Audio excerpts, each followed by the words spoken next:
So in the last video we have seen how we can reverse a string.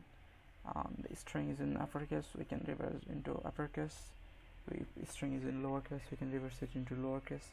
But in this video I'm going to show you how, if the string is in uppercase, how we're going to print it, reverse it and print it into lowercase. So, or if the string is in lowercase, how we're going to reverse it and print it into uppercase. So let's start with uppercase to lowercase. So if we run this, it's just going to show the reverse of the string. Okay, now what we can do is just, if we just add 32 with dx here, it's gonna show us